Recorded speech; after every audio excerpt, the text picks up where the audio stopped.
복음과 진리를 전하는 방송 KBS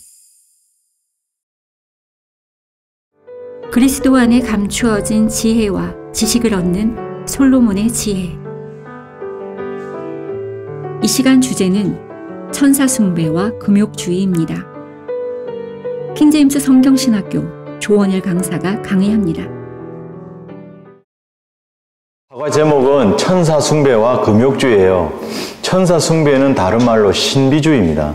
그래서 여러분 신비주의라고 이렇게 해놨는데, 지금 여러분이 이제 골로새서 전체를 볼 때 2장만 말하는데 일단 그러나 다 들어가겠죠.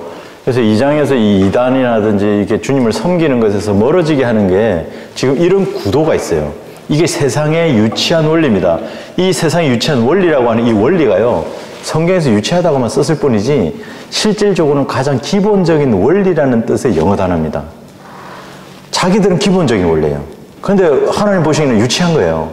그래서 세상의 유치한 원리들이라고 참 잘 번역을 해놓은 겁니다. 이 열망들이 계속해서 어디로 가느냐면 과학으로 옮겨집니다. 자, 제일 왼쪽에 있는 과학은 별들을 바라보고 있다가 그 별들에 뭔가 있을 거야 라고 해서 계속 우주로 갑니다. 그것이 바로 신비예요. 바벨탑 사건부터 이루어진 겁니다. 그리고 이 철학은 나중에 말하겠지만 어제도 배웠죠. 아테네에 있던 철학자들이 알지 못하는 신들에 대해서 계속 연구를 하고 있습니다.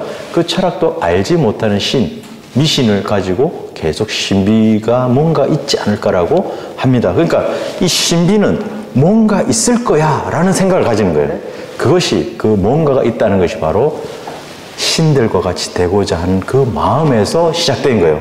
신들과 같이 되려면 그냥 되는 게 아니란 말이에요. 이걸 뭔가 먹으면 되고 저거는 먹으면 안 되고. 그래서 여러분이 이제 한 가지 예를 들면 이 모든 것들에 대한 답이 단군 신화에 있어요. 고조선의 신화, 고조선을 세우는 건국 신화가 단군 신화입니다. 그 단군 신화에 누가 나오죠? 환웅이 나옵니다. 환인이라고 하는 것이 아버지예요. 성경으로 지금 하나님 아버지에 해당되는. 그리고 환웅이 있는 게 아들 하나님에 해당되는, 예수님에 해당되는 그 존재가 있어요. 그게 어디로 내려오냐면 태백산으로 옵니다. 예수님께서 시내산에서 변해서 거의 비슷하게 내려와요. 그 태백산에서 내려와가지고 곰하고 호랑이가 딱 옵니다. 그런데 곰은 어떻게 해요? 쑥, 마늘을 100일 동안 굴 속에서 먹어야 돼요. 뭡니까? 금욕이에요. 금욕을 하는 거예요. 이것을 100일 동안 나가면 안 돼. 반드시 지켜야 되는 거예요. 그럼 어떻게 그냥 금욕을 하면 지켜집니까? 안 지켜지죠. 의지가 있어야 돼요. 그래서 의지 숭배입니다. 힘을 다하고 자기가 이것을 금욕하려면 있는 힘을 다 내줘야 돼요. 그리고 그것이 뭡니까? 마치 대단한 것처럼 사람으로 변하죠, 곰이. 그래서 이야, 훌륭하다, 대단하다. 뭡니까? 자의적인 겸손이에요.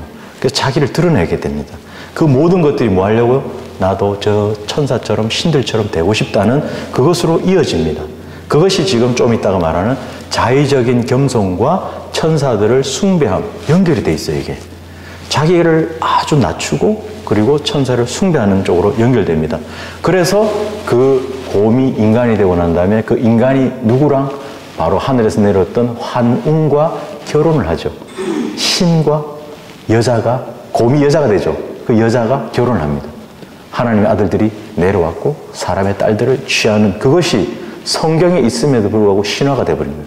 신비주의로 바꿔버린 거예요. 그래서 지금 이 안에 있는 모든 것들이 초월적인 존재에 대해서 뭔가가 선망의 대상이 된 거예요. 그것을 쫓기 위해서 자기가 금욕도 하고 이런 근본적인 것들이 있습니다. 그래서 불교의 도승들이 뭡니까? 벽을 쳐다보고 도 닦죠. 해탈하고 열반에 들어가고 이런 모든 것들이 뭡니까? 신들처럼 되려는 거예요. 그래서 의지적으로 강하게 여자도 만나지 않고 음식도 금하고 하면서 금욕과 의지 숭배로 이어지면서 자기들이 만든 틀 안에다가 뭐예요? 섬김으로 자의적 겸손으로 포장을 해버린다 이 말이에요. 그것이 바로 종교이고 신비주의로 연결되는 겁니다. 그래서 과학도 보이지 않는 뭔가를, 철학도 보이지 않는 뭔가를, 종교도 보이지 않는 뭔가로 이렇게 아까 배웠던 사람의 전통과 계명들과 이런 것들로 나타나서 금욕으로 쭉 연결되는 겁니다. 자, 하나님을 알지 못하는 죄인들은 초월적인 존재에 대한 갈망이 있습니다. 그래서 천사 숭배와 같은 신비주의 형태로 이렇게 나타나게 돼 있어요. 그래서 바울이 아테네 사람들에게 뭐냐면 지나다니다가 너희가 섬기는 대상을 보였는데 알지 못하는 신이라고 생겨났습니다. 알지 못하는 신을 한자로 하면 미신이래요. 그래서 미신적이라고 이야기한 거죠. 자, 그래서 바울은 너희가 늘 매사에 미신적이다라는 판단을 내는데 이 사람들은 뭐냐면 온갖 지혜를 찾아서 다니기 때문에 혼란케 된 자들이에요. 좋다고 하는 지식들은 다 받아들이는 거예요. 그래서 이 철학이 신비주의, 바로 철학이라고 하는 아테네에서 어제 아테네 학파 중에서 스토아 학파가 있었죠.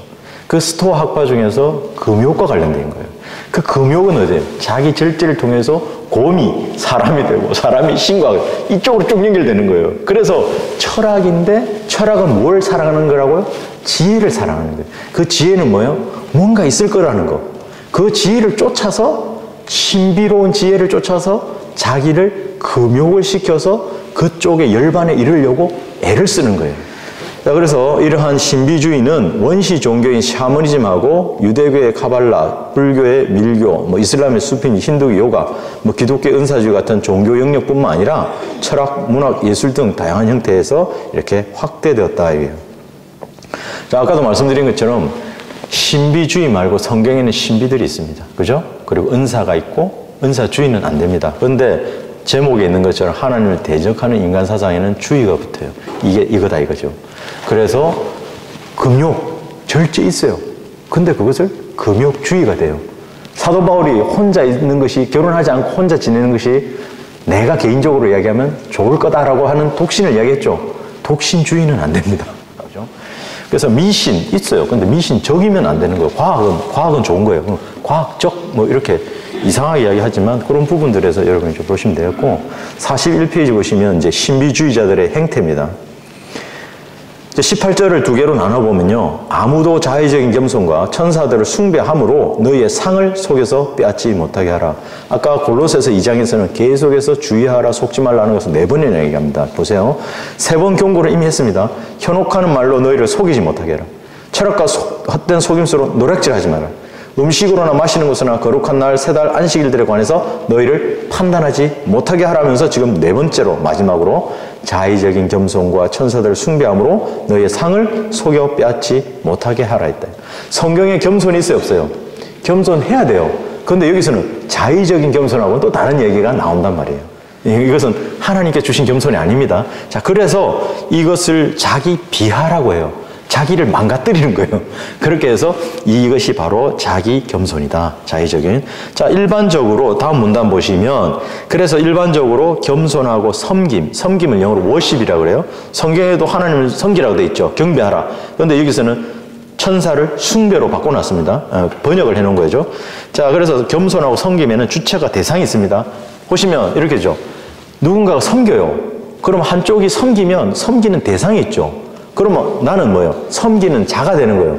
나는 섬기고 이 사람은 섬김의 대상이 되는 거예요. 숭배의 대상이 된단 말이에요.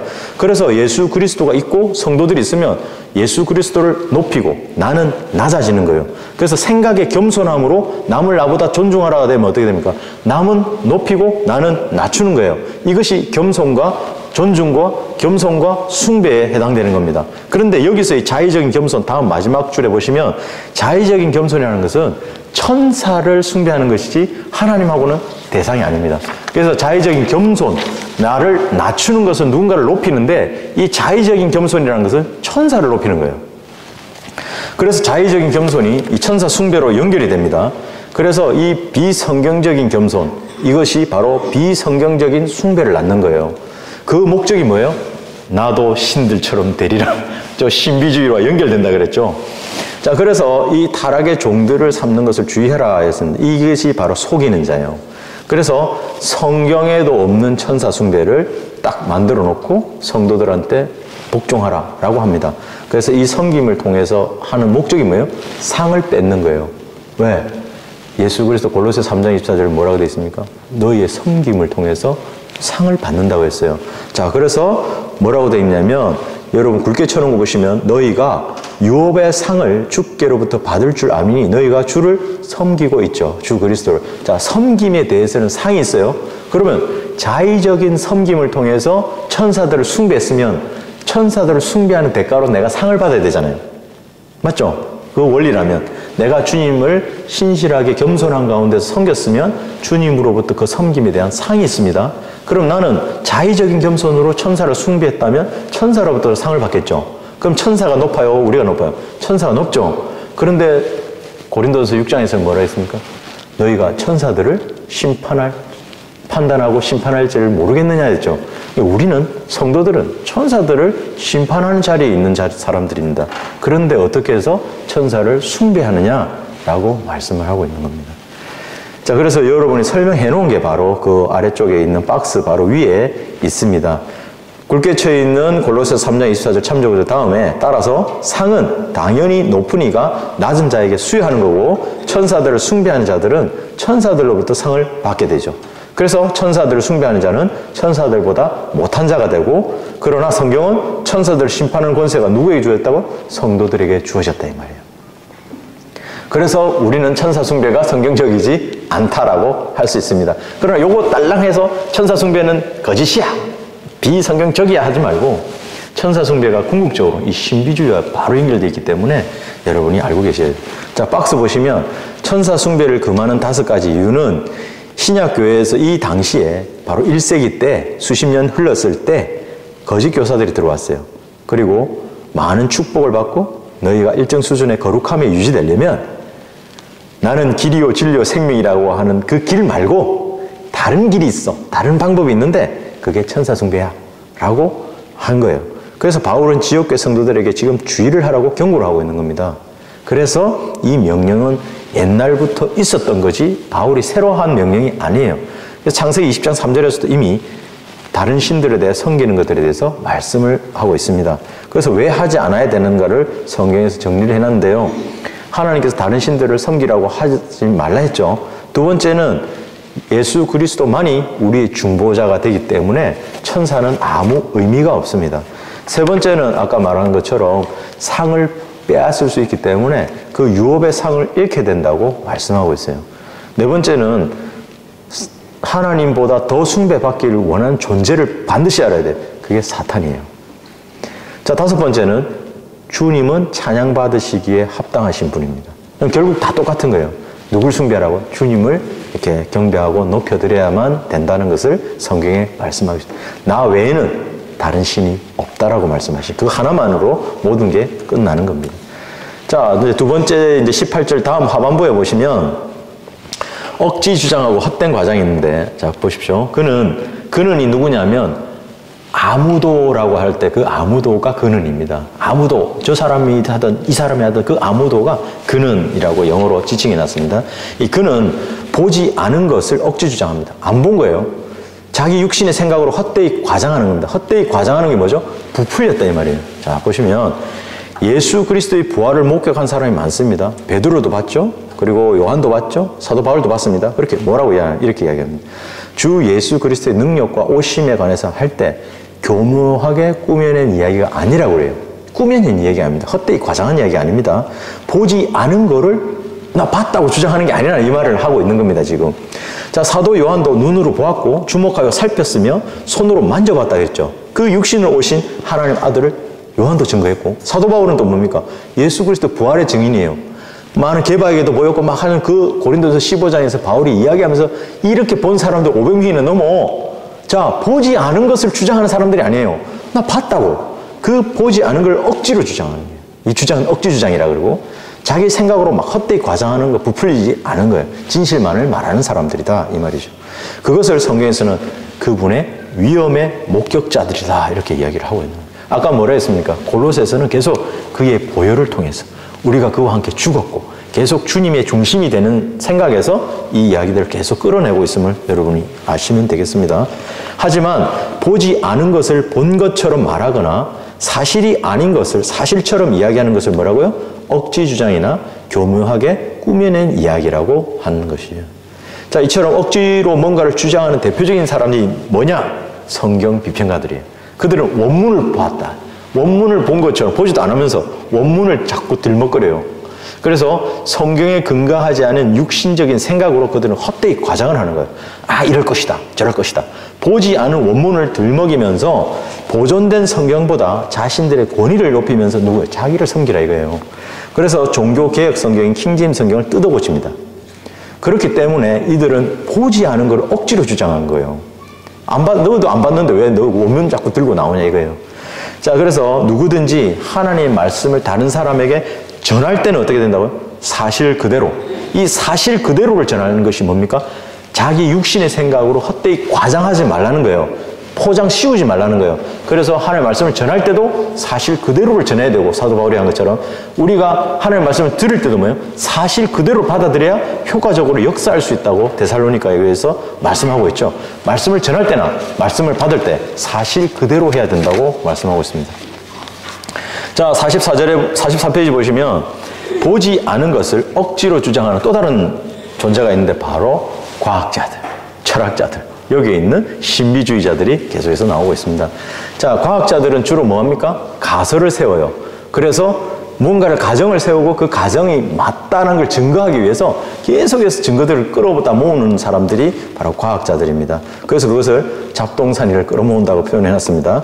가설이라는 용어로 아무리 포장해도 그것은 인간의 악한 마음의 상상에서 나온 추측에 불과합니다. 왜 그럴까요? 자, 아브라함이 창세기 15장에서 약속을 주시면서 그를 데리고 나가면서 자, 별들을 보라고, 저 무수한 별들을 셀 수 있으면 세어보라 했더니 과학자들은 세기 시작한 거예요. 그래서 별을 세어보니까 우리 은하계에는 1000억 개의 별이 있고 그런 은하계가 또 1000억 개 있어. 너무 많은 별이야. 그런데 저 많은 별들 중에 우리와 같은 사람은 살고 있지 않을까라는 엉뚱한 생각을 하기 시작한 거예요. 그래서 우주선 쏘아올리고 계속 한 거예요. 그래서 뭡니까? 과학자들은 저기에 뭔가가 있을 거라고 자꾸 생각하면서 신비에 다가가려고 하고 있는 거예요. 그것이 어디부터 시작됐다고요? 바벨탑에서 쭉쭉 올라가고 있는 겁니다. 자, 그래서 하늘에 있는 셀 수 없는 많은 별을 보고서 창조자 하나님을 찾은 것이 아니라 수많은 별들 가운데 우리와 같은 문명을 가진 생명체가 있을 거라 추측하고 뭡니까? 하나님께서 정해놓으신 그 안에서 번성하라는 그 경계를 허물고 상상의 나래로 계속해서 펼쳐나가고 있습니다. 하지만 외계 생명체를 찾지 못한 채 어설픈 변명만 내려놓고 있죠. 그들이 뭡니까? 하나님의 존재를 시인하지 않습니다. 그리고 자기 지혜로 하나님을 대적하죠. 그것이 바로 타락한 인상의 본성입니다, 인간의. 자, 그런데 그리스도인은 보지 않은 것을 억지로 주장하는 사람이 아닙니다. 그리스도인은 반대로 뭐예요? 보이지 않은 것을 믿음으로 바라는 사람들이에요. 이건 다릅니다. 세상 사람들은 보지 않은 것입니다. 신비는 보이지 않은 것뿐이지 존재하는 거예요. 이해되시죠? 그러니까 보지 않은 것을 억지로 주장하는 사람들과 달리 그리스도인은 보이지 않는 것을 믿는 사람이에요. 보이지 않지만은 존재하는 거예요. 그게 신비라고 하는 거예요. 자, 구름이 덮여 있어요. 하늘에 올라가면 해가 있어요, 없어요? 있어요. 근데 구름이 덮였다고? 해가 없어. 이렇게 하지 말라는 거죠. 자, 그것을 말씀하고 있습니다. 그래서 히브리서 11장에서 믿음은 바라는 것들에 대한 실상이요 보이지 않는 것들의 증거라고 말하고 있습니다. 비록 지금은 보이지 않고 신비 속에 감추어져 있지만 분명하게 실존하는 뭐라고요? 실상을 바라보는 사람들이 그리스도인이라 이 말이에요. 믿음을 가진 사람들. 자, 그러나 헛되이 과장하는 자, 자기 육신의 생각으로 헛되이 부풀리는 사람들은 뭡니까? 성령에 의한 것이 아니고 자기 육신의 생각으로 그렇게 하는 사람들이에요. 그래서 육신을 통하여서 연약할 수 없는 것을 뭐예요? 마치 할 수 있는 것처럼 과장하는 거예요. 곰이 할 수 있다고 생각하고 마늘과 쑥을 계속해서 100일 동안 먹는 것처럼 다 연결되어 있다 그랬죠. 자기를 계속해서 의지로 눌리는 거예요. 그것으로 자기가 할 수 없는 것을 할 수 있는 것처럼 육신의 생각으로 막 과장해서 부풀려 오르는 거예요. 과학자들이 그러죠. 저 위에 뭔가 있을 거라고 헛되이 과장을 하죠. 철학자들도 믿지 않는 신들이 뭔가 있을 거라고, 그리고 종교도 그리고 뭔가가 있을 거라고 이렇게 계속해서 생각하는 겁니다. 그래서 그 대표적인 거가 바로 금욕주의자들이에요. 육신적으로 분명히 육신을 통해서는 연약해서 할 수 없기 때문에 누가 오신 거예요? 예수 그리스도께서 오신 거예요. 근데 육신이 연약해서 할 수 없는 거를 자기가 하려고 달라드는 것이 금욕주의라는 이 말이에요. 자, 성경은 분명히 성령을 통해서 몸의 행실을 죽이라고 돼 있죠. 그런데 그들은 어떻게 해요?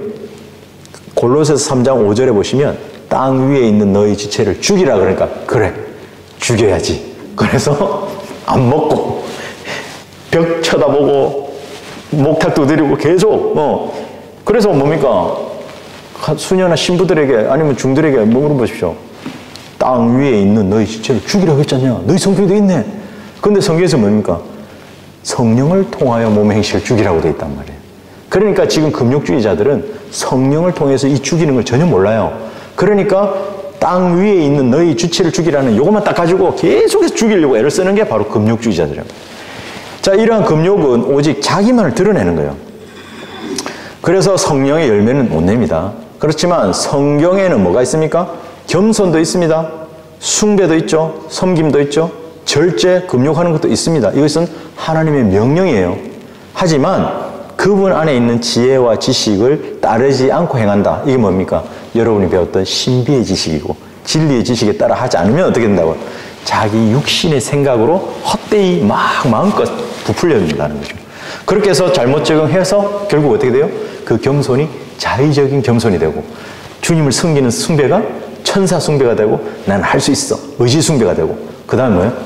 절제가 금욕주의로 바뀌어버리는 거예요.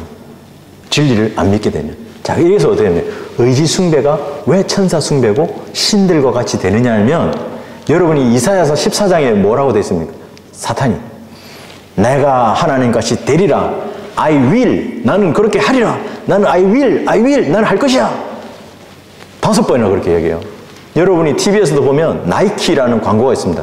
You can do it. 너 할 수 있어. 너 할 수 있어. 너 할 수 있어. 이 의지란 말이에요. 하나님을 제끼고 너는 할 수 있어. 계속 이 이야기를 하고 있는 겁니다.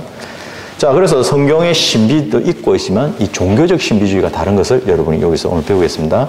자, 하나님은 영원하십니다. 인간은 유한하죠. 하나님은 무소부재하십니다. 여기저기 다 계십니다. 자, 사람은 그렇지 못합니다. 이런 차이로 인해서 인간이 이해할 수 없는 현상이 있어요. 그리고 그런 일어난 사건들이 있습니다. 그걸 뭐라고 하냐면 신비라고 그래요. 근데 성경에는 하나님의 신비들에 대해서 계시를 합니다. 그래서 이런 신비가 세상이 시작된 이래로 감추어져 있습니다. 분명히 있었습니다. 감추어져 있을 뿐이지 바울을 통해서 계시로 어떻게 됐다고요? 드러났습니다. 근데 드러났지만 우리가 잘 이해가 안 돼요. 그것을 바울은 이해할 수 있는 진리의 지식으로 복음 전파를 통해서 알려준 거예요. 자, 특히 하나님께서 하신 일들과 관련된 이 신비의 경륜에 따라서 이 신비는 오직 머리 좋아서 되는 게 아니라 믿음으로만 이렇게 가능하다고 말씀하고 있습니다. 하지만 하나님을 알지 못하는 이 종교적 신비주의자들은 뭐냐면 개인적인 거, 주관적인 거, 내가 체험을 해봐야 된다. 이런 것들을 강조하고 있습니다. 그래서 이슬람의 창시자인 무하마드가 초월 체험, 여러분 좀 아실 거예요. 요가로 생각하시면 됩니다.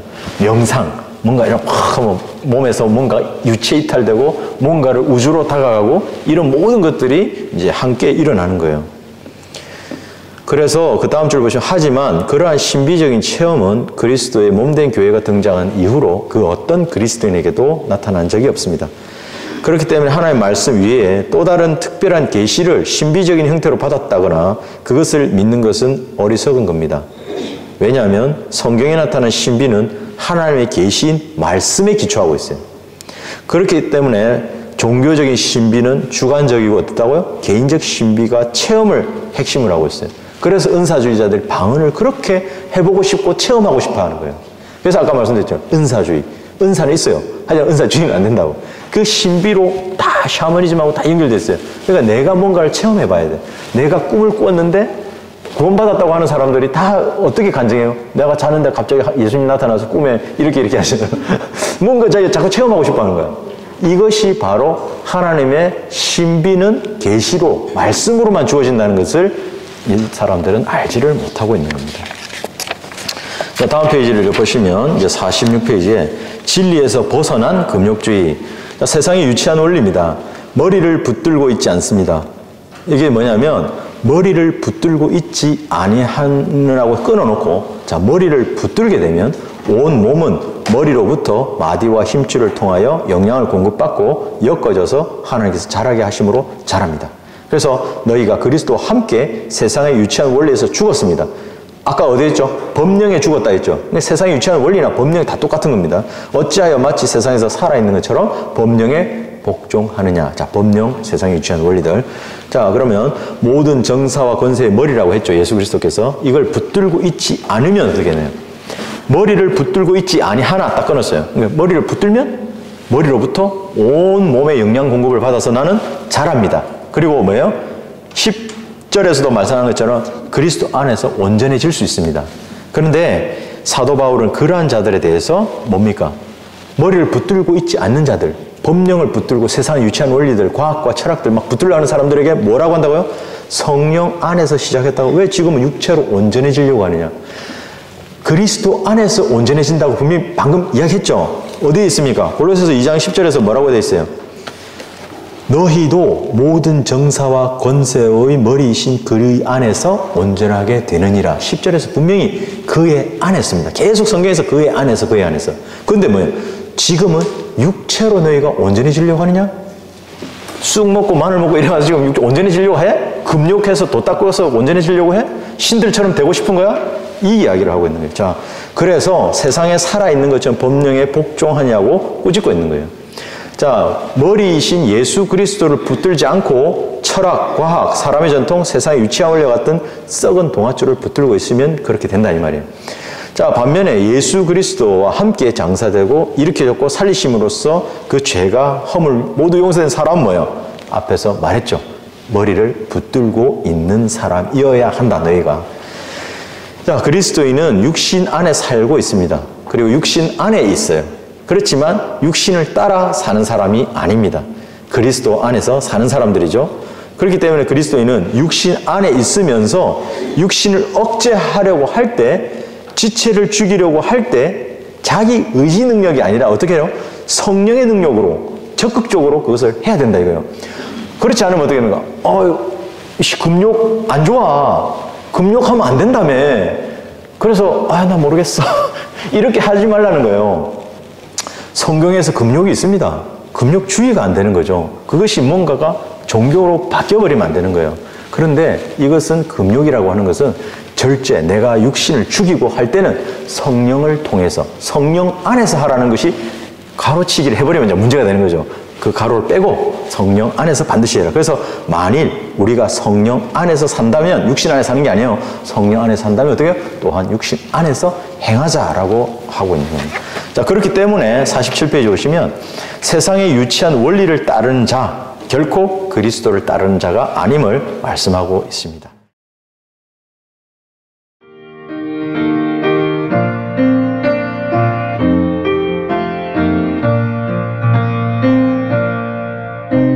복음과 진리를 전하는 방송 KBBS.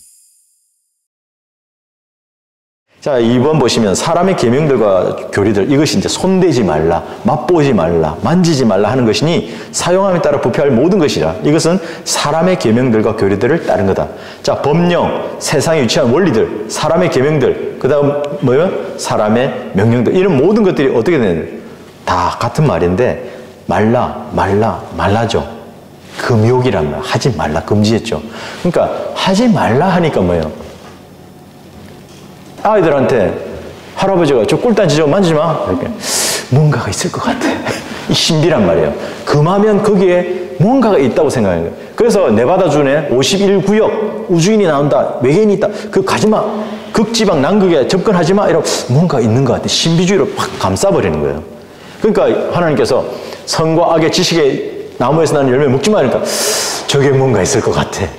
그러니까 사탄이 신들처럼 된다고 딱 해서 끌어들여 버린 거예요. 자, 뭔가 하늘에 별들인데 저 뭔가 있지 않을까?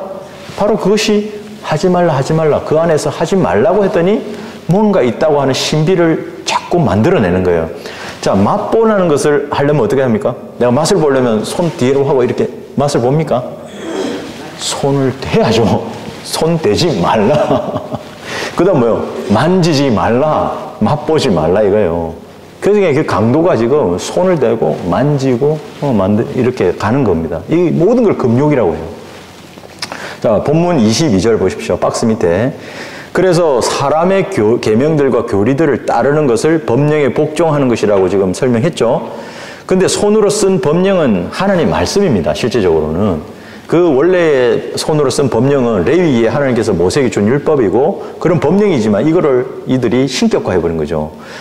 말하자면 모세가 그 출애굽하면서 사람들의 불뱀에게 물릴 때 뭐예요? 노뱀을 들었죠. 근데 그것이 뭡니까? 미신이 누수단이 돼버렸단 말이에요. 그거와 마찬가지예요. 은사가 있는데 그 은사주의로 바꾸고 노뱀이 있는데 그것을 이상한 누수단으로 바꿔버리는 이런 거 하지 말라는 거죠. 손으로 쓴 법령은 하나님의 말씀이지만 그것을 자기들이 법령을 만들어서 마치 하나님의 명령인 것처럼 하지 말라 이 이야기를 계속해서 하고 있습니다. 자, 그래서 그리스도인에게는 사람의 계명들 교리들을 따르는 그러한 법령에 관해서 어떤 지침을 주신 적이 없다 이거예요.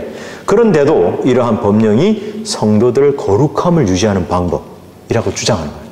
그래서 그리스도로 말미암아 자유롭게 된 사람들을 뭐예요? 종교적인 족쇄로, 종의 멍에, 내 멍에는 쉽고 가벼운 게 아니고 그 멍에를 딱 씌워버린 거죠. 자, 이런 일은 비단 바울이 사역하던 1세기 당시에 있었던 것만은 아닙니다. 예수님 당시에도 주님께서 가르치던 교리라든지 왕으로서의 그 권위를 대적했던 누가 있었죠? 바리새인들, 서기관들 다 있었단 말이에요. 그래서 그들이 주장했던 게 뭡니까? 장로들의 전통이지 성경적 교리가 아닙니다. 자, 하나님의 말씀이 아니었다는 거죠. 그래서 시장에서 돌아온 건 뭡니까? 씻지 않고 먹지 않는 거 하나. 그 다음 두 번째로 그 외에도 여러 가지 받아서 지켜온 것들. 또 세 번째는 뭡니까? 씻고 닦고 맛보고 이러는 거지. 그럼 계속 하는 거예요. 씻고 닦고 뭔가 계속 뭔가를 외형적인 겁니다. 자, 그들이 주장하는 것에 따랐던 사람의 전통이 오늘날에 없냐? 1세기 때도 있었고 예수님 그 1세기 전에 예수님 당시에도 있었고 지금도 계란 아까 부활절 계란이라든지 유아 세례로 막 뭔가를 해야 되고 이렇게 하는 거예요. 자, 그래서 그러므로 밑에 세 번째 줄 그러므로 자의적인 겸손으로 인간의 법령에 복종함으로써 자신의 구원을 유지하거나 거룩하게 하고자 하는 시도들이 있다는 얘기예요. 그래서 예수 그리스도의 보혈로 구원받았고 예수 그리스도의 보혈을 통해서 화평케 되고 계속 그 이야기를 하고 있는 거예요. 이렇게 되면 어떻게 되냐면 하나님의 아들을 발 아래 짓밟는 게 된다고. 두 번째는 자신을 거룩하게 한 그 언약의 피를 거룩하지 않은 것으로 간주하는 거예요. 죄를 짓는 거죠. 세 번째는 또 그 은혜의 영을 뭐예요? 모욕하는 것이라고 딱 말씀하고 있습니다. 자, 이 세 가지 죄를 팍 짓는 겁니다. 자, 이렇듯 하나님의 말씀 위에 사람의 계명들과 교리들을 두면 뭐예요? 하나님을 거짓말쟁이로 만들죠. 그리고 자신을 배를 섬기면서 하나님을 섬긴다 하죠. 하나님을 헛되이 경배하는 자들이 되는 겁니다. 그들은 입은 하늘을 향해서 막 주님 섬긴다 하지만 뭐요? 마음은 땅을 향해 있단 말이에요.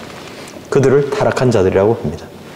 자, 그런데 베드로는 이렇게 이야기해요. 의의 길을 알고 난 뒤에 그들에게 전수된 거룩한 계명 이걸 지키라 이렇게 했는데 바울은 한편에서 뭐라냐면 우리에게서 받은 전통 봐라 바울도 전통 지키라 했잖아 이렇게 이야기를 하면서 자 봐라 또 한편에 로마서 14장에도 또 아까 첫 시간에 이야기했죠.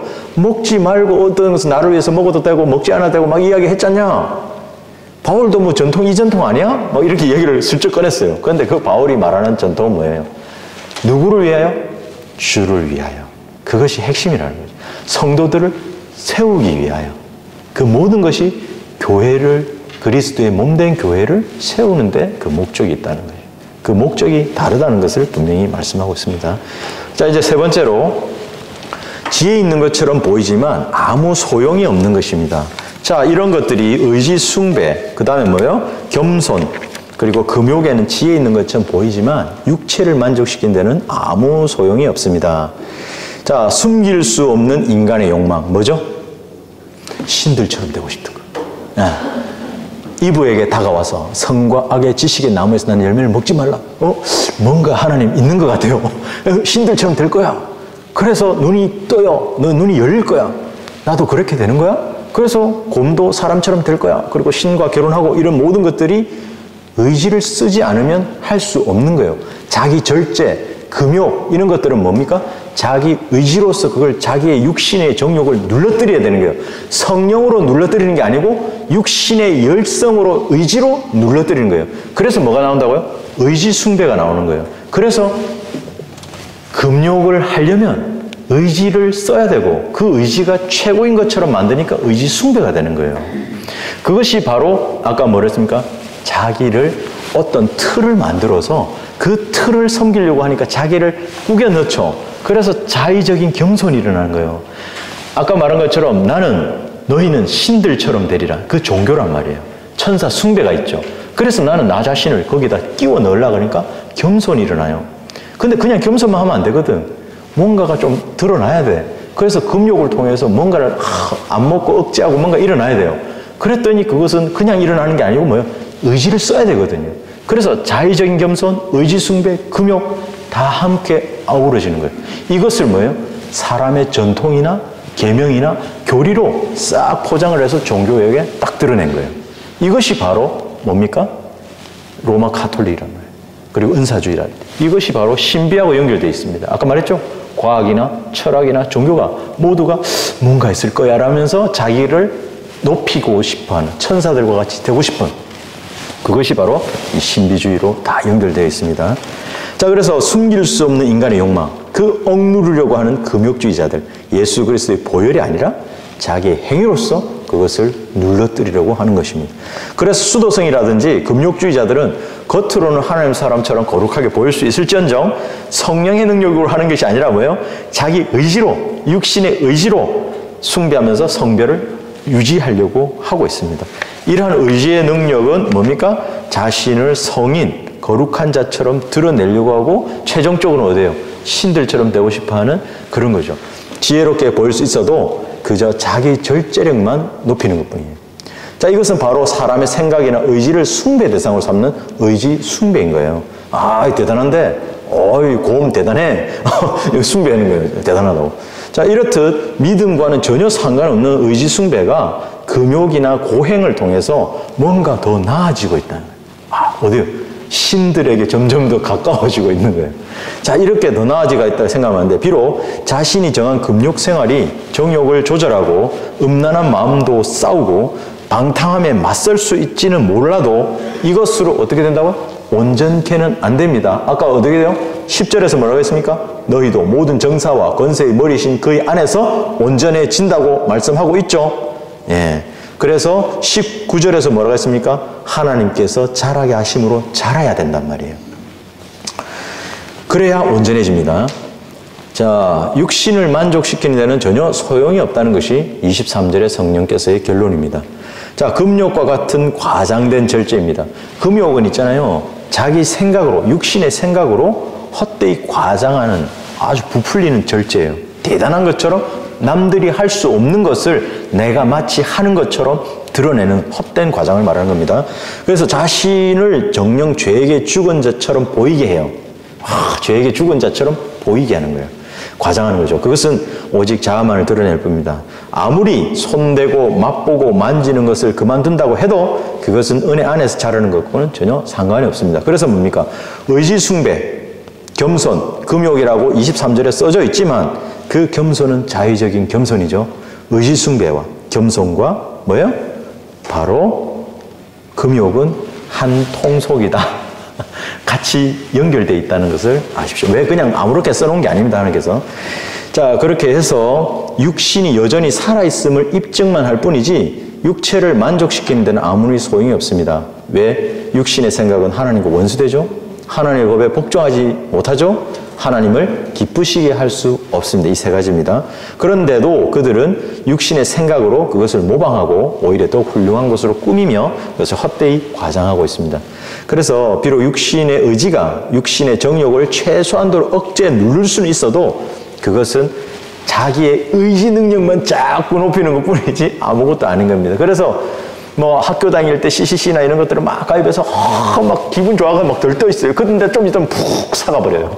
그건 뭐예요? 성령의 능력으로 한 게 아니고 자기 의지로 계속 했기 때문에 그 의지가 시들시들해지면 결국 믿음도 시들시들한 거예요. 그러나 하나님께서는 로마서 10장 17절에 믿음은 들으면서 들으면 하나님의 말씀에 의하기 때문에 그 말씀이 내 안에서 살아서 능력으로 역사할 때만이 그것이 온전해지는 쪽으로 가는 거지 육신으로 누르면 안 되는 거예요. 자, 그렇다고 육신으로 의지를 써야 됩니다. 아, 그렇다 나는 성령께서 해주실 거야 이러면 안 되죠.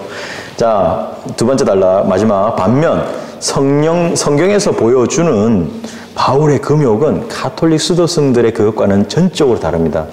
바울은 견디고 참고 했던 것이 있었어요.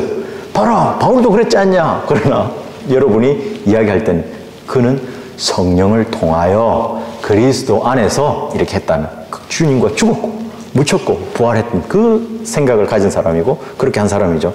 자, 그래서 그런 금욕죄를 표방하는 것이 아니다. 자, 그래서 이들은 뭘 모르냐? 육신은 성령을 거스르고, 성령은 육신이 거스르는 것을 모르는 거예요. 그들에게는 오직 뭐만 있다고? 육신만 남아있는 거예요. 자, 그래서 다음 마지막 밑에서 네 번째 줄 보시면 의지 숭배, 자의적 겸손, 금욕주의 이걸 주장하는 사람들은 자신의 정욕을 의지로 정복할 수 있다고 믿는 거듭나지 못한 사람이다. 그래서 아까 뭐예요? 십자가로 이겼다 돼 있죠. 뭐로 이겼어요? 그 법령을 손으로 쓴 법령을 지워버렸어요. 뭐로 지웠어요? 십자가의 보혈로 지워버린 게 지우개로 지운 게 아니란 말이에요. 주님의 십자가의 보혈로 지웠어요. 그리고 그 법령을 어떻게 했다고요? 못 박았다고요. 뭐로? 십자가로. 그리고 이겼다고. 십자가로. 주님의 보혈로 가려버리고 지워버리고 십자가로 이기고 못 박아버렸단 말이에요. 그런데 그것을 뭐 자기 의지로 못 박고 지우고 없애려고 하는 것이 뭐라고요? 자기 의지 숭배이고 겸손이고 금욕이라는 거예요. 이것이 와 대단한 신비로 넘어가고 있다는 것을 여러분이 오늘 계속해서 배우고 있는 겁니다. 자, 밑에서 세 번째 줄 보여요. 그러므로 사람들을 참된 경배자가 아닌 어떤 사람, 의지 숭배자로 You can do it, 나이키. You can do it, 너 할 수 있어. 나는 하리라. 사탄이 계속 나는 하나님 보좌에 올라가리라, 올라가리라, 올라가리라. 그 의지를 계속해서 부추기고 있는 겁니다. 그렇기 때문에 이러한 비성경적인 덫에서 벗어날 수 있는 유일한 방법이 여러분이 다음 시간에 배울 3장에서인데 여기서 보겠습니다. 첫 번째 뭐냐? 3장 어디입니까? 15절에 이렇게 있어요. 하나님의 화평이 너희 마음을 다스리게 하라고 되어 있습니다. 자, 절에 가면 뭡니까? 중들이 마음을 다스려야 돼. 뭐로? 자기 의지로 다스린단 말이에요. 뭐로 다스려야 된다고요? 하나님의 화평으로 다스려야 됩니다. 자, 같은 것에 대해서 참선이나 요가나 또 뭐예요? 고행이나 수행이나 이런 걸 통해서 자기 마음을 다스리면 된다, 안 된다? 안 된다는 거예요. 그래서 여러분이 데살로니가전서 5장에서 23절에서 한번 보십시오. 데살로니가전서 5장 23절 한번 보시겠습니다. 그 뒤에 있죠. 데살로니가전서 5장 23절에서는 이렇게 말씀합니다. 화평의 하나님, 바로 그분께서 너희를 어떻게 한다고요? 온전히 거룩해 하십니다. 자, 이 두 구절을 보세요. 하나님의 화평입니다. 둘 다가.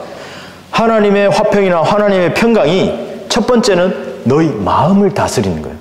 참선이나 수행이 아닙니다. 그리고 하나님의 평강이 너희를 뭐예요? 온전히 거룩게 하는 겁니다.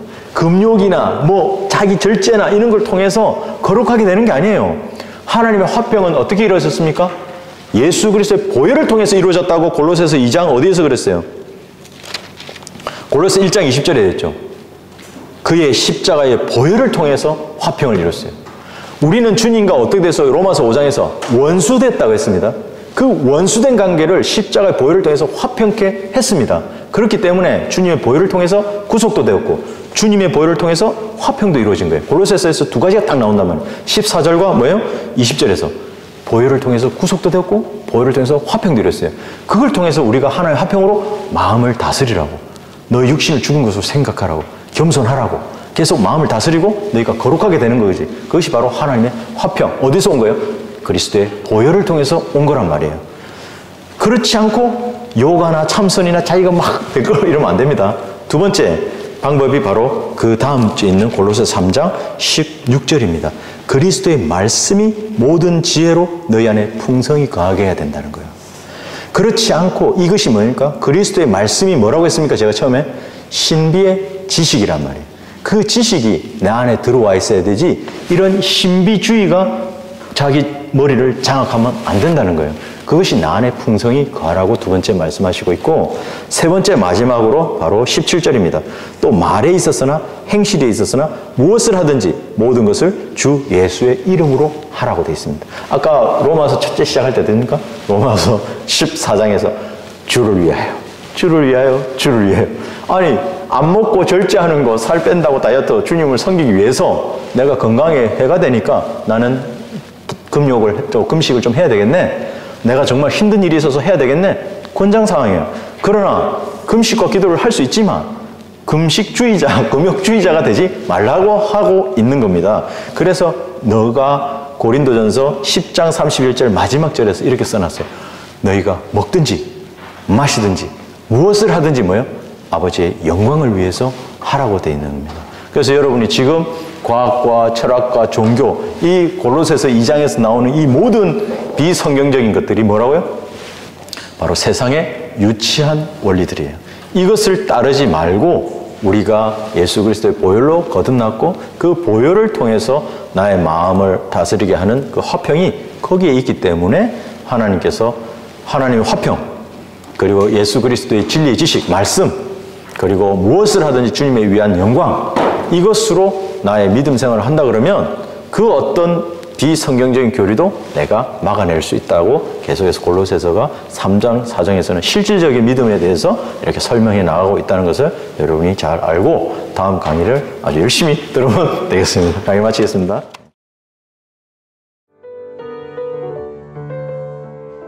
지금까지 솔로몬의 지혜였습니다.